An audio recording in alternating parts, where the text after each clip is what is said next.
I even start? I just got back from my local comic book store. And when I say local comic book store, I mean a store that I visit once maybe every 3 to 4 weeks because it's not that local. But it's a shop that I've been going to since I moved to Florida 9 years ago now. And my local comic book shop doesn't offer the perks that this comic book shop does, even though I moved away from it. Still go back to it. And that's why I only get there every few weeks. So the last time I did a comic book haul like this, it's been a little while. It's been like 3 months, I think, is the last time I put one out. I think I checked on YouTube. It was 3 months ago.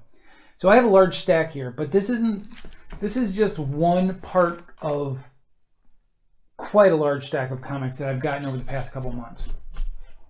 And I'm not going to inundate you with everything that's in this stack exactly, because I actually want to do more of these, because you guys gave me a lot of good feedback last time I did these, and I want to do them more often. You guys found them informative, and so I'm not going to blow the whole wad right away, if you will, but let's go ahead and get into it and see what I got.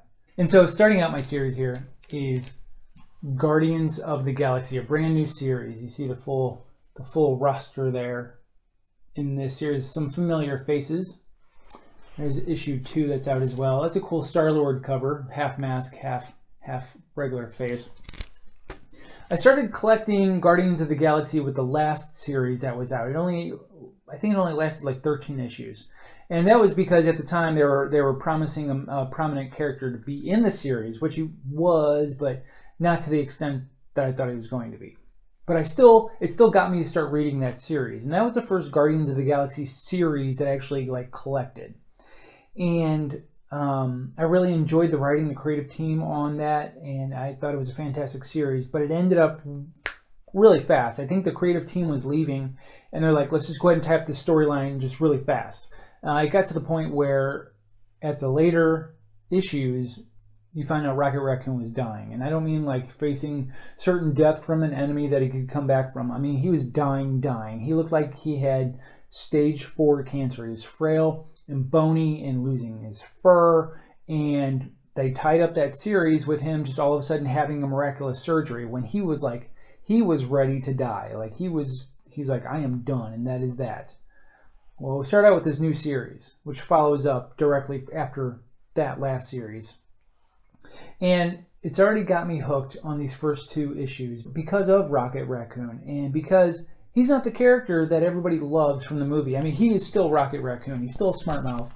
He's still got the sass, got the attitude, but he's a very sentimental character now. And he's one who has faced death, looked death in the face, and was prepared to just die until he had this plot summarizing miracle surgery that cured him of his disease, right? But now he's still kind of healing and getting back to himself, but he's more of a sentimental creature. He appreciates his friends now and lets them know that he appreciates them. And I find that really endearing. He has a lot of just compassion, which is something that the character is not known for unless it comes to Groot, Just the character development overall has really got me loving this book. Now, like I said before, I started reading this book with the last series because the character was supposed to be in it. It's this guy right here, Cosmic Ghost Rider. See that guy? I never gave one care about Ghost Rider in the past. Danny Ketch and Johnny Blaze and whoever else has played Ghost Rider, I don't really know, because I've never really cared. As a matter of fact, the only Ghost Rider I ever cared about was because it was so bad that I love it, is the Ghost Rider movie with Nicolas Cage, because it's just so Nicolas Cage. I'm sure you know what I'm talking about. If you've seen the movie is just Nicolas Cage. If you use that as a descriptive term, how's that movie? Oh, it's very Nicolas Cage. You know exactly what somebody's talking about.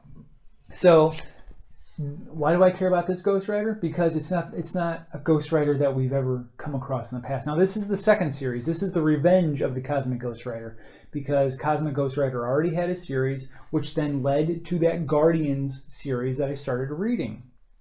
Well, now he's back with another series of his own. He also did a series in between where he like screws up the history of Marvel Universe events, which was actually pretty fun. But he is basically the Punisher. The Punisher who died, who has given up his soul, and he, in the meantime, was also a Herald of Galactus, like Silver Surfer. So he has all these cosmic abilities. He can time jump, and he just, I mean, he has such stupid altering powers, and he's not the mean Frank Castle. He's not the mean Punisher that we all know he is, because he's been through so much that he is just like, who cares? I'm just going to enjoy life. And so he's almost like that Deadpool, where he's kind of a smart aleck and he doesn't care about anything because he's been through everything. He has literally seen the end of the universe. It was just him and King Thanos at the time, after Thanos had destroyed everything in the universe. It was just the two of them left together in the universe, all alone. So he's been there. He's been there and done it all and doesn't care about anything, really. So as a matter of fact, one of my favorite pop figures I have is this one right here, this Cosmic Ghost Rider. This Cosmic Ghost Rider figure takes place during his first series, where he went back in time to kill baby Thanos. See, there's a little baby Thanos tied to his chest. But he ended up not being able to kill baby Thanos. And so he thought, since I can't kill baby Thanos, maybe I can raise baby Thanos to not be what we know him to be. And that backfired, of course, because Thanos is always going to be what Thanos is. So, anyway, one of my favorite series. I'm always going to be collecting this guy because it doesn't matter. I don't think there can be bad writing on this comic because he's such a crap character. And I don't mean that as in he's just a bad character. I just mean like, it's like Deadpool. Like, the worse the writing is, probably the more humorous the character is. So, all right. Moving on to some Batman comics. Just picked up this one today. I didn't know anything about this comic until I picked it up. But apparently it's a huge deal. This Batman 89 right here. Okay. Little did I know that Joker has a new Harley Quinn figure in his life. Not Harley Quinn, her name is Punchline. And this book is the cameo appearance of Punchline. Now let me show you why this book is so hype right now. And it's the stupidest reason ever. Her cameo appearance. You ready for this? It's her mouth. That's it right there. That's all you see of Punchline is her mouth. That's all it is. That's the cameo appearance. It drives me nuts that that's a cameo appearance, but I mean, I guess it is the first snippet you get of the character.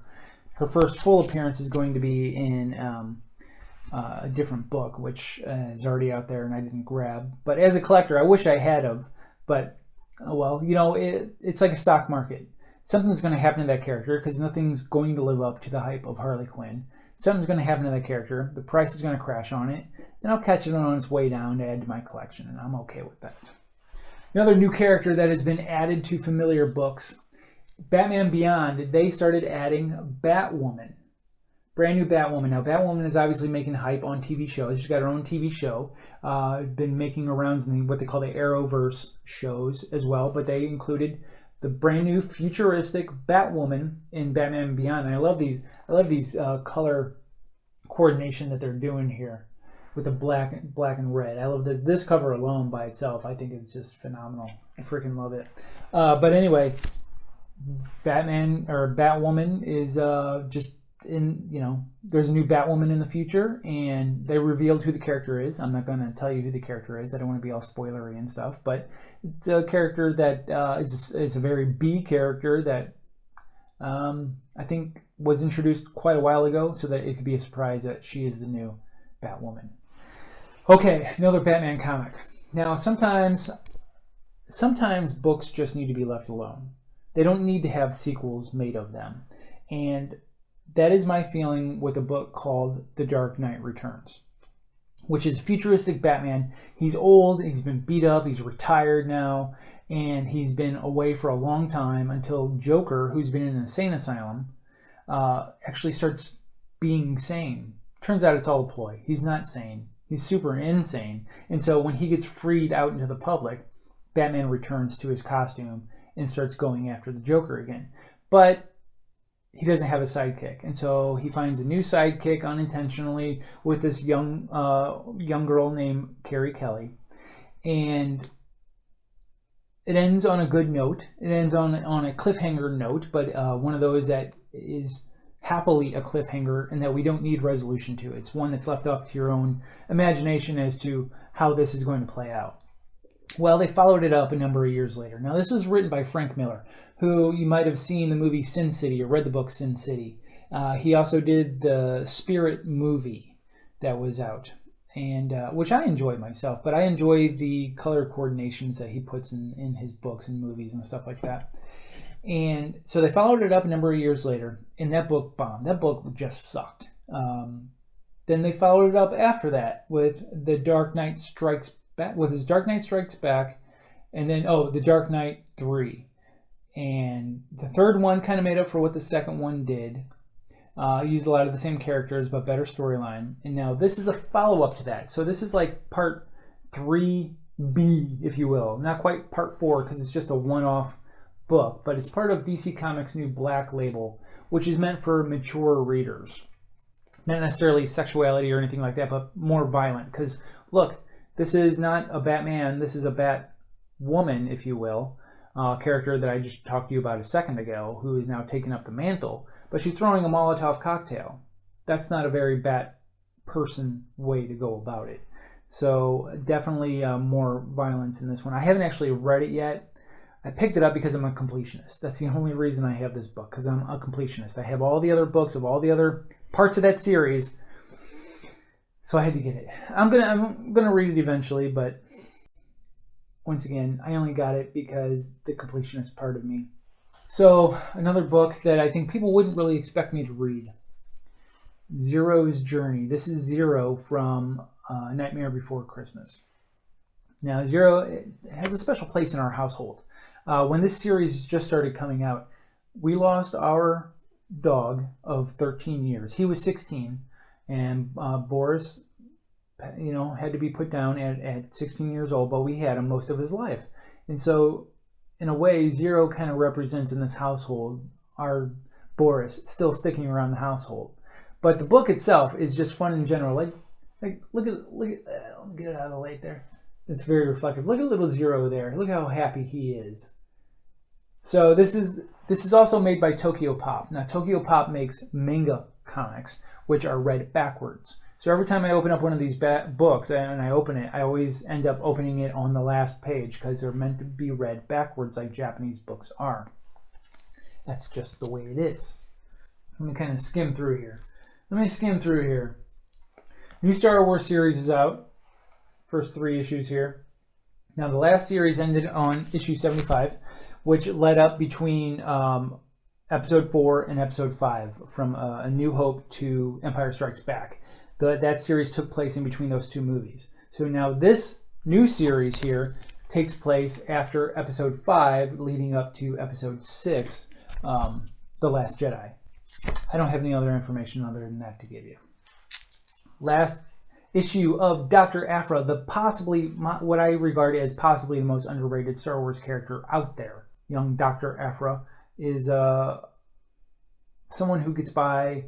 Take Indiana Jones and Han Solo and put them together, okay? That's Dr. Aphra. She's an archaeologist, but she's also a scoundrel smuggler. She's she's looking out for herself and gets by the skin of her teeth all the time. And this is the last issue because it took place also between episodes 4 and 5, and now there's going to be a new series starting up. But this issue alone, issue 40, you have never seen Darth Vader get trashed, and I mean turned to a junk heap like he did in this book. I'm not going to give away all the details, but they were in a Jedi temple. Some things went down because Aphra has these 2 sadistic, torturous robots with her, droids with her, and they messed Vader up, turned him into a little bee, if you know what I'm saying. So this book is just highly entertaining, and I heard they might be making a Disney Plus series out of it, which I am stoked about. If that's a thing. Got a new Darth Vader series, once again taking place between episodes 5 and 6. And look, we got the Death Troopers there. I like how they're making it so these guys were there all the time, even though we only saw them for the first time in real life a few years ago with Rogue One. We got the Black Death Troopers. Like they've always been around, but that's how Star Wars does. Like they'll take something and put it in later on in the movies. Like we'll probably see some stuff in the Mandalorian show in like season 2, and they're like, yeah, it was always like that. That's because there's so much we don't know still about the Star Wars series or Star Wars universe, that there could be all these things out there that we've just never been witness to because of the perspective that we're given through the silver screen or through the TV screen. The Rise of Kylo Ren. This book is awesome. This shows how he got hooked up with the Knights of Ren, how he went from being Ben Solo to a Knight of Ren. Now, Ren is a person, and the fellow people with Ren are his knights. So there is a leader of the Knights of Ren. Kylo, despite what people may think, Kylo Ren is not the leader of the Knights of Ren. He is just an acolyte of the Ren people, the Ren Knights. I like this one because they're slow rolling it. Like, he's still Ben Solo in this issue. This is issue 3 of like 5, I think.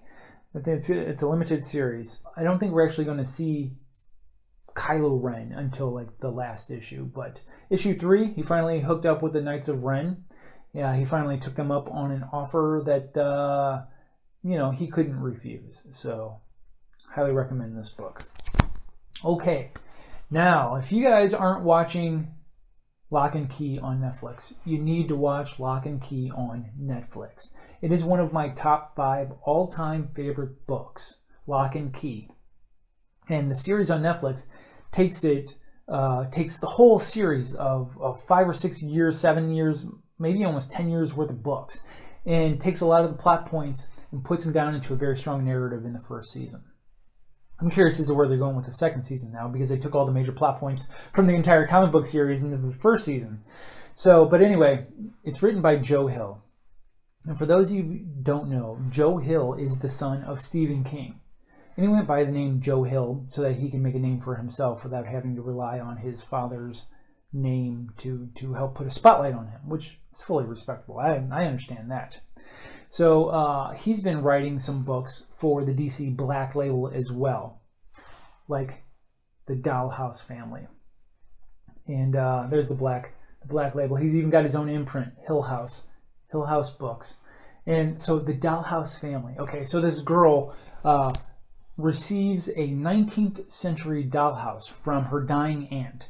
The little girl, Alice, finds that she can actually go into the dollhouse. She can go into the dollhouse, interact with the family of the Dollhouse Family. Now, the Dollhouse Family is based off of something of the pop culture reference within the series. They're like the Waltons almost. They're like the happy-go-lucky family, and they make her outside life.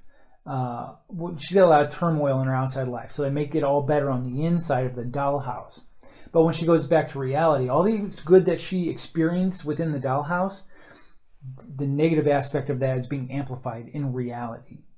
And so eventually the two start melding together. The Dollhouse Family say, hey, we can make things better if you make a deal with us. Let's just put it that way.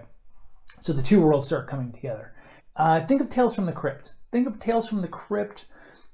Twilight Zone-ish. Like, those are some of my favorite TV shows ever. The serial TV shows that are episodic but have a twist in the end. Always been my favorite TV shows. Tales from the Dark Side, Tales from the Crypt, Twilight Zone. What's another one? Creep Show. And there's another one on Netflix now. Creeped Out, I think, is more for the younger kids. I used to love Are You Afraid of the Dark on Nickelodeon when I was a kid too. So all the sort of anthology sort of shows. That's what these books are kind of based like. Including this other one from Hill House. Basket Full of Heads. Now, this is exactly how it sounds. She has a basket full of heads. So we've got the young woman here, the young protagonist of the series, who was in a house, and the house was being invaded by home intruders. Now, this axe here was on display in the house. Now, as an act of self-preservation and self-defense, the young girl here grabbed the axe and unknowing what its nature was, just used it as a weapon of self-defense. One swipe chopped off the heads of the intruders. Now, this is a Norse axe, a Viking axe, that has apparently got some sort of curse on it. Because not only can it take a man's head off in one swoop, but the heads stay alive. That's why she keeps them. The heads stay alive, and so they're providing her with information, stuff that's useful to her within the book. So, oh, here's issue 5 right here. That's a creepy cover. Look at that. That's the home intruder right there. Yeah, that's a great cover. So, once again, Joe Hill making fantastic stuff. I'm going to skip a couple things for you here. Okay, let's do this here. Marvel's X. So, about 15, 20 years ago, started a series called Earth X, which was a very dystopian Marvel universe. Take your familiar characters and just put them on their head, and that's the way it was. So you had Earth X, and then a follow-up sequel to Universe X, and then a follow-up sequel was Paradise X. Switch those last two possibly. Earth X, Paradise X, Universe X? I don't know. I can't remember the order. But they're a trilogy of the same things.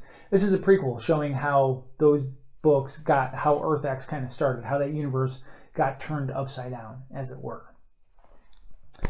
Okay, one of the last things I'm going to leave you guys with now is I picked up this series. This is a mini-series. I love Shazam. I love, well, now as he's known as fully as Shazam. He was Captain Marvel for like, I don't know, what, 60 years or something like that. But now they decided to give up that name because of the Marvel movies and, you know, the lawsuits that were happening and stuff like that. So now he's just Shazam, good old Billy Batson. But I collected this series for 3 reasons. A, it's Shazam. I love Shazam. B, it is drawn by Jeff Smith. Drawn and written, all new adventure by the award-winning creator. Well, I knew he drew it. I don't know if he wrote it. I think he wrote it and drew it. Anyway, Jeff Smith created Bone, which is one of my top 5 series of all time. It's a fantasy series of these 3 creatures who got evicted from their town for whatever reason, like straight up booted out of town, and ended up falling in a town of humans. Like I said, they're creatures, good creatures, and they fall in a town of humans, and they come across dragons and witches and magic and all sorts of things. It's a great fantasy series. So Jeff Smith, I love his artwork. It's so simple but detailed at the same time. Plus, it is introduced. It's about the monster society of evil, and that's the 3rd reason I grabbed this series, because in the new series of Shazam, we finally see the new iteration of the Monster Society unleashed. This is the newest iteration of the Monster Society, and it looks so cool. Sorry, I'm just staring at it. Yes, I haven't read it yet, but I'm so excited to read it. But I knew that this was coming out, so I grabbed these. Now, as I was going through this series, I found something that I thought was super fun, and that is that the back of the comics create an image. So this is the upper half of the image. Nope, let's go this way. The lower half of the image. I'll put a picture up. To show you guys how all the comics fit together. But I kind of want to like frame them backwards so that I can put them on a wall, because I like the whole image as it is. All right, and then one final thing that I got is this interactive Star Wars book. Now, I think that this book is probably mostly made for kids, but it's informative. This book is interactive, and so you download an app, and it has little icons inside the book that bring up interactive things, AR things on your phone that, like, I was just going through space a second ago and exploring the map around me and touching planets, and it brings up full scale like ships and models and everything right in front of you. So I'm gonna see if I can take some screen cap and put up a little video and show you how this works right here.